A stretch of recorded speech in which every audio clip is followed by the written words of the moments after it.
अस्सलाम वालेकुम। क्या हाल चाल, उम्मीद करते हैं कि आप खैरियत से होंगे। हमारी दुआ है कि आप हमेशा खुश रहें और मुस्कुराते रहें और इसी तरह में अपना प्यार दिखाते रहें। बिल्कुल जी, मेरा नाम मुअज्जम अली, मैं हूं तारिक महमूद। मैं हूँ गुजार हुसैन। तो आज हम जिस वीडियो पर रिएक्ट करने जा रहे हैं, वीडियो का टाइटल है Russia and India achieve 2030 target in 2023 record breaking trade numbers. तो देखते हैं वीडियो और अपना रिएक्ट पर देंगे। कौन करते हैं 3 2 1 वीडियो स्टार्ट। नमस्कार and I welcome you to world affairs. मैं हूं प्रशांत धवन। नाउ कंट्रीज की हिस्ट्री में बहुत ही ज्यादा कम आपको देखने को मिलेगा कि जब दो देश एक टारगेट सेट करे, स्पेशली ट्रेड का, कि जी 2030 तक 2040 तक हमारा जो टोटल ट्रेड है ये इतना होगा। ये टारगेट आप उससे कई साल पहले 2023 में ही अचीव कर लो। रिसेंटली रशिया और इंडिया ने ये करके दिखाया है। यहाँ पे आप देख पाएंगे रशिया का जो न्यूज आउटलेट है उन्होंने ट्वीट करी है कि India Russia trade surpasses target set by Putin and Modi. Vladimir Putin और नरेंद्र मोदी ने आज से कुछ साल पहले 2020-21 के आसपास एक सपना देखा था कि जी 2030 तक ना इंडिया रशिया का ट्रेड हम करेंगे $50 बिलियन के आसपास। पीएम मोदी ने वैसे 2025 का जो टारगेट है ये काफी एम्बिशियस रखा था। उन्होंने कहा था कि 30 बिलियन के आसपास का ट्रेड होगा, बट सारे आंकड़े जो भी टारगेट है सब कुछ आज के समय धरा रह चुका है, क्योंकि 2023 में ये हम देख रहे हैं। और अभी भी बाय द वे जिस डेटा की हम बात कर रहे हैं ना, ये सिर्फ जनवरी से लेकर सितंबर का है, मतलब कि इस साल के सिर्फ पहले 9 महीने। अभी जो सितंबर के बाद का डेटा होगा उसको तो हमने अभी काउंट किया ही नहीं है। तो जनवरी से लेकर सितंबर में ही आप अगर देखो तो इंडिया रशिया ट्रेड ये पिछले साल के मुकाबले और ज्यादा डबल होकर $50 बिलियन पहुंच चुका है ना। ये फिनोमिनल है। अगर मैं आपको कंपैरिजन में दिखाऊं ना कि India Russia trade Ukraine war से पहले क्या था, यूक्रेन वॉर से पहले आप अगर देखोगे तो इंडिया रशिया का ट्रेड झूलता था 10 बिलियन से लेकर $12 बिलियन के आसपास। हर साल समिट होता था इंडियंस का रशियंस का। दोनों साइड्स के सामने दुविधा यही होती थी कि ट्रेड को हम इंक्रीज कैसे करें, कैसे दोनों कंट्रीज का व्यापार बढ़ाएं। कुछ हो ही नहीं पाता था, कुछ आप कह लीजिए ज्यादा प्रोग्रेस होती नहीं थी। मगर अचानक से हमने देखा है कि यूक्रेन वॉर के बाद ना इंडिया ने बहुत ज्यादा रशियन ऑयल परचेज करना स्टार्ट कर दिया है, जिससे बाय डिफॉल्ट दोनों कंट्रीज का ट्रेड अब $50 बिलियन के भी ऊपर जाने वाला है इस फाइनेंशियल ईयर में। नाउ अगर हम कंपेयर करें रशिया चाइना के ट्रेड के डेटा से तो आपको थोड़ा सा लगेगा कि पीछे रह गए। अगर मैं आपको नंबर्स दिखाऊं तो रशिया और चाइना का जो ट्रेड है ये जनवरी से लेकर नवंबर महीने में आप अगर देखें तो $200 बिलियन से ऊपर जा चुका है। एक्चुअली $218 बिलियन के आसपास का ट्रेड है दोनों कंट्रीज के बीच में।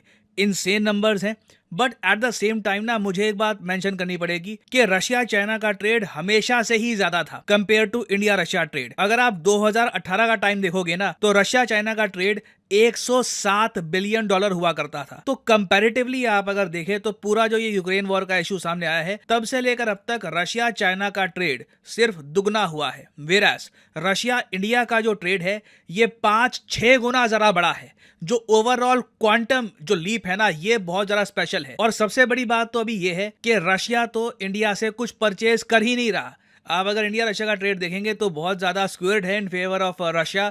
इसको लेकर भी वैसे काफी डिबेट्स हैं, अभी मैं आऊंगा। बट अगर हम डेटा देखें, इंडिया रशिया को बेचता है मुश्किल से 2.5 से लेकर $3 बिलियन के आसपास, रफली 2 से लेकर 3 बिलियन के आसपास हमारे टोटल एक्सपोर्ट्स होंगे टू रशिया। वेरास रशिया से जो हम परचेज करते हैं अराउंड $47 बिलियन से लेकर $48 बिलियन। तो लिटरली आप कह लीजिए एक तरफा ट्रेड है, बहुत ही बड़ा ट्रेड डेफिसिट है। बट इस एस्पेक्ट को लेकर कई लोग आर्ग्यू करते हैं कि आप ना इंडिया रशिया के ट्रेड के केस में ट्रेड डेफिसिट मत देखो, क्योंकि भारत का सबसे बड़ा इकोनॉमिक चैलेंज बहुत ही सिंपल शब्दों में यह है कि हम दुनिया से खरीदते ज्यादा हैं, दुनिया को बेचते कम है। अगर हम मर्चेंडाइज एक्सपोर्ट देखें, इसमें सर्विस सेक्टर की बात नहीं कर रहा मैं, सर्विस सेक्टर का अलग हिसाब किताब रहता है। अगर हम मर्चेंडाइज एक्सपोर्ट देखें तो हमारे एक्सपोर्ट 450 बिलियन थे 2022-23 के आसपास पिछले फाइनेंशियल ईयर में। इंपोर्ट्स 700 बिलियन से ऊपर। और ये जो आंकड़ा है ना ये पता कैसे बनता है, ऐसे जो भी देश आप अगर देखो सिवाय यूएसए के, यूएसए मैं कहूंगा इंडिया के लिए बहुत ही ज्यादा इंपॉर्टेंट ट्रेड पार्टनर है, क्योंकि यूएसए उन गिने चुने कंट्रीज में से है जिन्हें हम ज्यादा एक्सपोर्ट करते हैं, हम यूएसए को ज्यादा बेचते हैं। बहुत ही ज्यादा इंपॉर्टेंट है इंडियन इकोनॉमी के लिए। वेरास आप अगर चाइना को देखो $77 बिलियन का ट्रेड डेफिसिट। एक्चुअली अब चाइना के बाद ना सबसे ज्यादा बड़ा जो ट्रेड डेफिसिट है हमारा वो रशिया के साथ। बट कई लोग कहते हैं कि चाइना के साथ जो ट्रेड डेफिसिट है वो अलग टाइप का है, रशिया के साथ जो ट्रेड डेफिसिट है वो अलग टाइप का है। रीजन ये है क्योंकि रशिया से हम परचेज कर रहे हैं सस्ता कच्चा तेल। ये हमारे बेनिफिट में है। जो इंटरनेशनल रेट्स हैं उनसे कम दामों पर हम परचेज कर रहे हैं ये तेल, क्योंकि तेल तो हमको चाहिए। ऐसा तो है नहीं कल को आप ये कह सकते हैं कि जी हम मोबाइल फोन्स इंपोर्ट नहीं करेंगे, mobile phones made in India बनाएंगे। एक बार को टाटा सब लग गए, सब कंपनीज लग गए, इंडियन गवर्नमेंट ने भी काफ़ी सपोर्ट किया, made in India high quality smartphone बन गए, प्रॉब्लम सॉल्व। कच्चे तेल का क्या करेंगे? जो क्रूड ऑयल है, crude oil make in India तो हो नहीं सकता। ये तो एज ए रिसोर्स अवेलेबल या तो है या नहीं है। तो कच्चा तेल तो मजबूरी में हमको परचेज करना ही होगा जब तक हम कंप्लीटली रिन्यूएबल सेक्टर पे शिफ्ट नहीं हो जाते, जिसमें काफी टाइम लगेगा। तो जो कच्चा तेल एक बार को हम यूएई सऊदी अरेबिया से परचेज करते हायर रेट्स पे, रशिया से परचेज कर रहे हैं कम दामों पे, तो नॉट बैड। तो अगेन ये डिपेंड करता है आपके पर्सपेक्टिव पे कि क्या आप इस ट्रेड डेफिसिट को दिल पे लगाओगे या फिर आप कहोगे ठीक है इतना चलता है, ठीक है। आप सब कुछ नहीं जीत सकते, you can not win everywhere. मगर एक लार्जर प्रॉब्लम इंडिया रशिया के ट्रेड में ये है कि कल को मान लीजिए हाइपोथेटिकली स्पीकिंग कि यूक्रेन वॉर समाप्त हो जाती है। कोई बड़ी बात नहीं है, ऐसा हो भी सकता है। पूरी दुनिया कोशिश कर रही है कि यूक्रेन रशिया वॉर समाप्त हो जाए और उसके बाद यूरोपियाई देश रशिया पर से जो अपने सैंक्शंस हैं ये रिमूव कर देते हैं। रशिया फिर से कच्चा तेल यूरोप को, बाकी कंट्रीज को, जापान को एक्सपोर्ट करता है, नो प्रॉब्लम्स व्हाट्सोएवर। क्या उस केस में हमारा जो ट्रेड है रशिया के साथ ये मेंटेन रह पाएगा, या फिर उस साल हम देखेंगे कि इंडिया रशिया ट्रेड में रिकॉर्ड तोड़ गिरावट आएगी? जो ये अभी हम देख रहे हैं स्पाइक आया है, क्या गिरावट भी उतनी ज़्यादा होगी? क्योंकि देखो प्रॉब्लम मुझे फंडामेंटली ये लग रही है कि इंडियंस के मन में ना, जो इंडियंस जियो पॉलिटिक्स में इंटरेस्ट रखते हैं, उनके पास अवेयरनेस है करंट अफेयर्स की, उनके लिए रशिया के प्रति एक रिस्पेक्ट है, काफ़ी आप कह लीजिए स्नेह भी है, स्पेशली पुरानी हिस्ट्री को देखते हुए। बट इंडियंस इकोनॉमिकली रशिया के साथ ना के बराबर एंगेज करते हैं। रेमिटेंसेज आप देख लीजिए, वो रशिया से ना के बराबर आते हैं। इंडिया के जो टोटल रेमिटेंसेज है ना, उनमें से 0.03% आते हैं रशिया से। मतलब कि ना के बराबर इंडियंस हैं जो रशिया में जाकर काम करते हैं। इसका रीज़न प्राइमरली ये है, पहली बात तो रूबल की जो वैल्यू है एज ए करेंसी, ये रिसेंटली रुपी से भी नीचे गिर गई है। उसके अलावा सैलरीज रशिया में और इंडिया में ऑलमोस्ट सेम सी ही है, बहुत बड़ा डिफरेंस नहीं है। वहां पर भी जो आप अगर देखोगे एवरेज सैलरीज जो है मेट्रोपॉलिटन सिटीज की, वो सेम ही है कंपेयर टू इंडिया। तो जो बिजनेस अपॉर्चुनिटीज हैं वो इंडियंस को काफ़ी कम दिखती है, जॉब अपॉर्चुनिटीज काफ़ी कम दिखती है। और साथ ही साथ एक बहुत ही बड़ी प्रॉब्लम यह है कि रशिया की जो मार्केट है इलेक्ट्रॉनिक प्रोडक्ट्स की, इलेक्ट्रिकल आइटम्स की, वो चाइना कंप्लीटली कब्जा चुका है। चाइना, साउथ कोरिया, जो ईस्ट एशियन कंट्रीज हैं, उन्होंने अच्छे से वो पूरी मार्केट कब्जा रखी है। इंडियन प्रोडक्ट्स के लिए वहाँ पर इतना आपको रूम मिलेगा नहीं, तो एक डिमांड भी नहीं है वहाँ पर इंडियन प्रोडक्ट्स की। और आई थिंक 2024 में हमारा मेन फोकस इसी बात रहना चाहिए कि इंडिया रशिया का कैसे हम एक फ्री ट्रेड एग्रीमेंट एस्टैब्लिश कर सकते हैं। उसके अलावा जो ट्रेड है नॉन ऑयल सेक्टर का भी, वो भी हम कैसे बढ़ा सकते हैं, क्योंकि सिंपली ऑयल के बेसिस पर अगर ये ट्रेड चलेगा तो लंबे समय तक आपको ये रिजल्ट नहीं दिखेंगे। हो सकता है एक बार को यूक्रेन रशिया वॉर 2, 3, 4 साल और खिंच जाए, it is a possibility. But उसके बाद क्या, एक बार को तो आपका डाउन टर्न आएगा। सो बहुत ही इंपॉर्टेंट है। और अगेन मैं मान के चल रहा हूँ कि शायद 2024 की शुरुआत में पीएम मोदी और व्लादिमीर पुतिन का एक समिट भी होगा, तो उस टाइम इस टॉपिक पर बातचीत करना बहुत ही इंपॉर्टेंट है। इससे पहले भी वैसे मैं आपको बता दूं 2021 में पीएम मोदी ने काफ़ी बार इंडियन बिजनेस कम्युनिटी को ये कहा था कि आपको मेहनत करनी पड़ेगी और कोशिश करिए कि रशिया के साथ हम और ट्रेड करें, रशिया के साथ $30 बिलियन का जो टारगेट है ये हम अचीव करें। ये तब की बात है जब यूक्रेन वॉर स्टार्ट नहीं हुई थी, तब पीएम मोदी ने ये सब बातें कही थी। बट अब टाइम आ चुका है कि हम यहाँ पे और एफर्ट दें और इंश्योर करें कि हमारे जो इकोनॉमिक रिलेशंस हैं विद रशिया ये स्टेबलाइज रहें लंबे समय तक। और फाइनली यहाँ पे मैं आपसे एक सवाल भी पूछूंगा। क्वेश्चन यहाँ पर ये है कि हाल ही में किसे नेम किया गया है as the person of the year by Time magazine? ये हैं यहाँ पे आपकी options, Narendra Modi, Vladimir Putin, Taylor Swift या फिर जो बाइडेन। कमेंट सेक्शन में करिए उत्तर। जो लोग इसका सही आंसर करेंगे कोशिश करूंगा मैं कि उनको हार्ट दिया जाए ताकि बाकी लोग भी समझ जाएं कि सही आंसर क्या है। और अनअकैडमी के देखिए ऑफर चल रहे हैं आज के समय। ये जो ऑफर्स हैं इनको आप यूज कर सकते हैं टू गेट डिस्काउंट। तो कमेंट सेक्शन में लिंक आपको मिल जाएंगे। आप यहाँ पर कोर्स ओपन करके you can use the code PD10 और आपको डिस्काउंट मिल जाएगा। और जो सेल्स टाइम टू टाइम आती रहती है इनका भी आप लाभ उठा पाएंगे। So this is the end of the video. Thanks for listening and as always may the gods watch over you.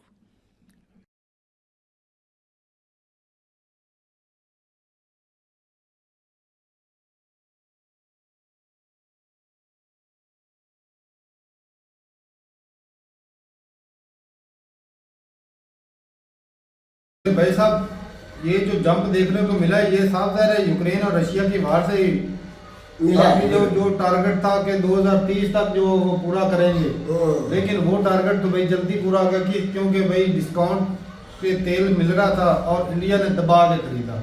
बिल्कुल। और वही इंडिया और तेल चाइना सस्ते में मिल रहा है। यूरोपियन यूनियन या वेस्टर्न कंट्री ने जो भी सैंक्शन लगा रखे थे दूसरे क्या नाम है रूस के ऊपर रशिया तेल के एक्सपोर्ट पे, तो वो भाई साहब इंडिया ने खरीदा क्योंकि इंडिया की तो इनके ऊपर लगना कुछ नहीं था। हाँ जरूरत है भाई साहब चाइना को काउंटर करने के लिए, अमेरिका को जरूरत है इंडिया की। उन्होंने फायदा उठाया भाई अपना फायदा उठाया दबा के भाई, और ये फायदा हुआ। लेकिन अब मुद्दा ये है कि अगर रशिया और यूक्रेन की वार रुक जाती है तो सैंक्शन हट जाते, साफ ज़ाहिर है भाई साहब ये गिरावट होगी लाजमी। हाँ। और जिस तरह पहले 33 की कितने 33 तक के था टारगेट, या 30 मतलब तक। 30 तक 2030 तक था टारगेट। हाँ, तो वो गिरावट तो होगी, लेकिन ये भी है कि भाई जो लेकिन ये बात भी अगर तेल में गिरावट आ गई तो वो किसी और फील्ड में बरकरार नहीं, रखने की इतना- कोशिश, मतलब कि ये कच्चे तेल की तेल वजह को- से इतनी ज्यादा अचीवमेंट जल्दी हो गई है। हाँ अगर कल को वो यूरोप को देना दोबारा स्टार्ट कर देते हैं तो इधर से थोड़े से काम करके किसी और फील्ड में पैसा ट्रेड करने की आगे कोशिश लेकिन ये करेंगे। भी तो देखो ना कि एक रिफाइनरी उन्होंने सेटअप लगाया है, अगर वो रिफाइनरी क्योंकि अरबों रुपए और इतना ज्यादा टाइम लगता है रिफाइनरी लगाने में, तो वो सेटअप किया है क्योंकि रिफाइनरी तो यार इससे कम अगर तेल का खरीदना शुरू कर दे क्या चांस है वो क्या रिफाइनरी बंद हो जाएगी? साफ ज़ाहिर है नहीं। एक बंदा उनकी जो डिमांड है ना पब्लिक की या जो पैर एक्सपोर्ट कर रहे हैं वो भाई साहब पूरी करते रहेंगे, चाहे उन्हें भाई साहब वो से खुद ज्यादा खरीद लेंगे। इसका फायदा हो चुका है ना, अब कितना देख तेल आपको देना है यूरोप में वो देंगे। खुद खरीद लेगा, वो खुद रिफाइन कर लेगा। उनके पास कौन सा कम तेल है उसके पास? हाँ, मुझे ये पहले बताया क्या यार इसका दिमाग काम नहीं कर नहीं रहा नहीं भाई। नहीं दिमाग बिल्कुल काम कर रहा है, आप लोगों का क्या करें? कहने का मतलब ये है कि भाई साहब अब देखो रशिया से तेल इंपोर्ट करता है इंडिया, हाँ। और वही तेल इंपोर्ट करता है कच्चा तेल, कच्चे तेल को रिफाइन करके वो जी अमेरिका को, यूरोपियन कंट्री को, अब इंडियन बेच रहे हैं। वो बेचता जो है। रशिया पहले नहीं अब अगर वेस्टर्न कंट्री या अमेरिका उनके पास भी साफ ज़ाहिर रिफाइनरी तो होंगी भाई, बिल्कुल, ऐसा नहीं कि उनके बिल्कुल। पास रिफाइनरी। खरीदते नहीं रहे अब पहले। वही कच्चा तेल खरीदेंगे तो फिर गिरावट तो आप खुद ब खुद होगी इंडिया को। इधर गिरावट आ गई, लेकिन मेरा दूसरी तरफ ये भी पहलू भाई साहब किसी और फील्ड में आईटी में या कोई और डिफेंस में इसमें भाई साहब लेकिन वो तो ट्रेड को आगे ले जाने की लेकिन कोशिश की उस- जाएगी। ये इतना बड़ा आंकड़ा छूने के लिए बहुत टाइम लगता है। पाकिस्तान टोटल एक्सपोर्ट कितनी करता है? पहले 20 बिलियन की तकरीबन करता है एक्सपोर्ट, बिल्कुल कम करता है। बहुत कम है। 20 बिलियन कौन सा बहुत ज़्यादा। और इतनी जल्दी तो ये वार बंद होने वाली नहीं यूक्रेन रशिया की, क्योंकि अब ये नहीं, आस्ते नहीं। आस्ते चली हुई है। अब हर कंट्री आवाज उठा रहा है भाई वो साहब, वो global- लेवल नहीं रहा जो आवाज पहले था। उठाते हैं, बात मौतें करवाने हो रही की थी, आ रही ये झड़पें हो रही थी, वो नहीं अब रशिया में दिखने आ रहा। लेकिन इससे यही दिख रहा है ना, उम्मीद है भी बंद हो ये जाएगी। अपने आप ही खत्म हो नहीं रही बात हो क्यों? रही। यूक्रेन में आवाम सारी तो साथ में चली गई है, माल्टा मुल्क है या यूक्रेन रशिया यूक्रेन की बात इतनी जल्दी बंद नहीं होगी, होने ही नहीं देंगे, क्योंकि जिन्होंने स्टार्ट कराई है वो होने ही नहीं देंगे। असला बिक रहा है पैसा। ऐसा कंट्री हो ना कि भाई जो वो चुप करके बैठ जाए। रशिया भाई साहब बैठने वाला है नहीं। रशिया ने हाथ मानने नहीं दिया, अमेरिका इनको बैठने नहीं देगा। यूक्रेन को वो बैठने वो देगा। हथियार बेच रहे हैं अपने हाँ, अमेरिका वाले वेस्टर्न कंट्री। ज़ेलेंस्की को क्या है, वो घूम रहा है, दुनिया एंजॉय कर रहा है। वो पैसे उसको मिल रहे हैं, वो अकड़ रहा है, वो बिल्कुल। कहता है कि जो कब्जाया है रशियन एरिया वो वापस करो। अब वो वापस अच्छा, नहीं इससे करेगा। एक अब और- लाखों की तादाद में रशिया के आर्मी मरी है। वो कैसे वापस हो सकती है क्या बताओ? वो लाखों की तादाद वो आर्मी जो मरवाई है जो उनके ऊपर वापस खर्चा करे? मेहनत की कि रशिया भूल जाएगा। वो इतना लॉस हुआ है, वो वापस ऐसे ही कर देगा? नहीं करेगा भाई। बिल्कुल। अब शर्त है इसमें बहुत अच्छा इसमें ये जो ट्रेड इतनी बड़ी बड़ी है, इससे एक और सबक मिला है दिखने को जो हमें मिला है। रशिया और यूक्रेन की वार में इंडिया को भी फायदा हुआ है। फायदा हुआ, फायदा लेकिन हुआ है। पूरे जो दोस्त होता है ना, असल जो हकीकी दोस्त होता है उसका पता लगता है बुरी वक्त में, मुसीबत के टाइम। Geopolitics जब इंडिया के में- ऊपर मुसीबत आई नहीं, नहीं नहीं, नहीं, ये ये बात भी ठीक है आपकी। जियो पॉलिटिक्स में कोई दोस्त नहीं होता। और भाई साहब दोस्तों को इंडिया बाहर रखा जाता है, इंडिया को बस। भाई साहब बचाने के लिए सामने आ गया। इंडिया को भाई साहब आज जरूरत थी इंडिया की रूस को, और इंडिया ने भाई साहब अपना फायदा पूरे उठाया। दिन से फायदा भी लिया भाई साहब। चाइना उसको ने भी support मदद भी कर किया। रहा। चाइना से ज्यादा नहीं खरीद रहा। नहीं नहीं, इंडिया ने ज्यादा खरीदा है। इंडिया इंडिया तो पहले- चाइना ज्यादा खरीदा। मामा चाइना से ज्यादा खरीद रहा है उससे। पर ट्रेड वो बहुत सारी चीजें 2 बिलियन डॉलर कितना वो बता रहे हैं। हाँ, वो दूसरे जो प्रोडक्ट वो सारे चाइना से और एक और कंट्री उधर से ले रहा है। लेकिन लेकिन पूरे वक्त पैसा इंडिया ने साथ दिया है उसका। तो इंडिया के ऊपर भी सैंक्शन लगते हैं ना, इंडिया भी साथ नहीं देता। कभी भी नहीं देता। यार लगते ना इंडिया को लगते वो अलग बात भाई है। साहब, इंडिया को लेकिन भाई इंडिया फायदा को दिया है। क्यों- उन्होंने अमेरिका असल में अमेरिका की मजबूरी का फायदा उठाया है। इंडिया ने असल अमेरिका की मजबूरी का फायदा उठाया ये बात समझ नहीं रहा। है। भाई असल अमेरिका की मजबूरी का इंडिया ने फायदा उठाया है। इंडिया ने भी तो उनकी मजबूरी का फायदा उठाया। ना इंडिया अमेरिका की इतनी अच्छा, मानता है। इंडिया ने रशिया ना की किसी मजबूरी का और फायदा नहीं की। यार तो हकीकत मानता क्यों नहीं? अपने लोगों को भी फायदा दिया और अपने दोस्त को भी फायदा हाँ। दिया। एक तीर ये बंदा है। एक तीर से दो भाई साहब, शिकार इंडिया ने किए। दबाव का फायदा लिया है। सस्ते में लिया है भाई। ये आप लोगों के सोचने की है। रशिया और नहीं, की इंडिया मौसम भाई है। साहब उनकी अपनी जो है ना फॉरेन पॉलिसी दोनों भाई साहब फंसे हुए थे। बेहतर- इंडिया ने भी दम लगा के भाई फायदा लिया। रशिया फंसा हुआ था, कोई लेता नहीं था। इंडिया को डिस्काउंट ऑफर कर दी। बिल्कुल। इंडिया के पास मौका था भाई, उन्होंने खरीदा। जितना भाई साहब, दाम ये है। जियो पॉलिटिक्स में किसी का सगा कोई जगह कंट्री होती नहीं, अपना मफाद देखते हैं। मफाद निकालते हैं भाई। बिल्कुल। तो ठीक है भाई, ये ट्रेड जो है ना, अगर पहले नंबर तो बात ये रशिया यूक्रेन की वार खत्म होने वाली नहीं। इतना जल्दी ये नहीं। कम हो से कम जाएगी 5 से यार। 10 साल तो लाजमी चलेगी। नाव में और ज्यादा भी चल सकती भाई। हो जाएगी। ये क्योंकि इसको उम्मीद देने वाले बड़े हैं। बड़े हैं जो मसला जिन्होंने स्टार्ट कराई है वो इतना जल्दी खत्म नहीं होता। हर चीज का हल है भाई एक साहब। और- हाल है लेकिन हो रहे इधर नहीं। से अच्छे की इधर लगनी से चाहिए। अब जो है वो वियतनाम का क्या नाम है जी, ताइवान पे ताइवान के चाइना। ताइवान वियतनाम या ताइवान पे ताइवान। ताइवान है। वहाँ पर भी अगर शुरुआत होगी तो फिर और कोई तेल शुरू हो जाएगा। तो वो भी इंडिया करवा सॉरी अमेरिका करवा रहे हैं चाइना और ताइवान के बारे में। तो- ताइवान की मदद को आ गया रशिया के यूक्रेन की तो तरह। ठीक है भाई, चाइना के पीछे अपनी पड़ राय रहा है। बताइएगा कमेंट सेक्शन में कि अगर ये वार रुकती है तो साफ ज़ाहिर है 20-30 बिलियन का गिरावट तो होगी। एकदम एकदम ही ये होगा। इतनी मांगा। और मौसम होना है कुछ नहीं होना। तो क्या ये और 50 फिर उनके पास थोड़े आपस में लेन देन ले। उधर से पैसा उनका वो जितना फायदा इधर से जल्दी उठाया है ना उतना वो कहीं नहीं होगा। उनका मिशन थे 230 तक हमने इधर इस अच्छा, जगह पर मेरी बात लेकर सुनो। जानी है इंडिया ट्रेड। ने उधर से क्या खरीदना है भाई? इधर उधर से से- गंदम खरीदनी है, चावल खरीदना है, वो उनके अपने पास है। जार के अलावा या तेल, ये गैस के अलावा क्या डिफेंस है? नहीं है उधर। तो डिफेंस और डिफेंस इंडिया खुद बना रहा है। तो इंडिया तो आज इंडिया खुद बना रहा है। गैस भी हो सकता है। गैस ईरान से इसके ले बगैर- मतलब ये ईरान के साथ वादा किया है। ईरान में वो पार्टी ने जो रूस के तेल के अंदर क्वालिटी तो जो वादा किया ईरान के साथ वो छोड़ देंगे ऐसे ही। भाई साहब जी क्वालिटी भी देखी जाती है। ओ भाई उन्होंने उनके साथ ठीक है वादा वो कर सस्ता रखा होगा है। लेकिन क्वालिटी ज्यादा मैंने और रखी है। रिफाइन करने में भी फर्क होता है। हाँ। तो ठीक है भाई, जरूर बताइए कमेंट सेक्शन में। अब इंडिया तो एक्सपोर्ट करता नहीं, मार के 2 बिलियन का एक्सपोर्ट करता है। खरीदता तो जाता है। वो उधर कहता है वो बेचेंगे फिर क्या उधर सारी चीजें तो हर चीज उनकी अपनी है। यार तो क्या क्या वो वो- तेल खरीदना बंद कर इंडिया- दें? इंडिया- मुझे ये बता अपने लोगों इतनी ज्यादा पॉपुलेशन है या जो को रिफाइन करके एक्सपोर्ट करते हैं वो फिर बंद कर दें। एक्सपोर्ट कम हो जाएगी। चलो इधर नहीं कोई और इंडिया- अफ्रीकन कितने कंट्री उधर नहीं हो सकती है। क्या अफ्रीकन कितने कंट्री है? और पैसा तो अफ्रीकन के पास पैसा यार, इधर से है। पैसा नहीं वो है। गरीब मुल्क है यार। उसकी उनके पास अच्छी- कहाँ से इतना पैसा कौन सा है? गरीब मुल्क है? अफ्रीका के पास कितना 3-4 पैसा है? ट्रिलियन उनकी इकॉनमी पूरे अफ्रीका की। तो कितनी वो कंट्री नहीं मान रहा है? वो कितने हैं? असल खपत आप होनी ये भी उधर देखो है। भाई, आने अफ्रीका वाले के- वक्तों में भाई, भाई साहब बात खपत सुनो, होनी तेल की मेरी उधर। और यार होनी है लेकिन वो कंट्री कितनी अगर है? ये जंग बंद होगी, रशिया का ट्रेड भाई साहब धड़ाम से गिर जाएगा। हाँ। ये आधा इंडिया। बिल्कुल भाई इंडिया का इंडिया का ये कम खरीदेगा उधर से। बाकी बात ये है कि भाई अफ्रीका का एक और कंट्री जिसमें से तेल निकल रहा है, वहां पर निकल रहा है। बिल्कुल। पर ये इन्वेस्ट नहीं कर रहा है इंडिया। तो ठीक है भाई, अफ्रीका वालों को उधर से ही बेच यहाँ देंगे। वो चांद पे जाने से पहले इंडिया सॉरी मोदी वहीं गया हुआ था। हाँ, अफ्रीका में भी- हाँ उधर ही वादा करने गया हुआ था पहले। एक मुल्क नाइजीरिया का कौन सा कंट्री बिल्कुल उधर गया हुआ था। तो ठीक है भाई, अपनी राय जरूर बताइएगा कमेंट सेक्शन में। मिलते हैं अगली साथ, तब तक के लिए इजाजत दें। अल्लाह हाफिज़।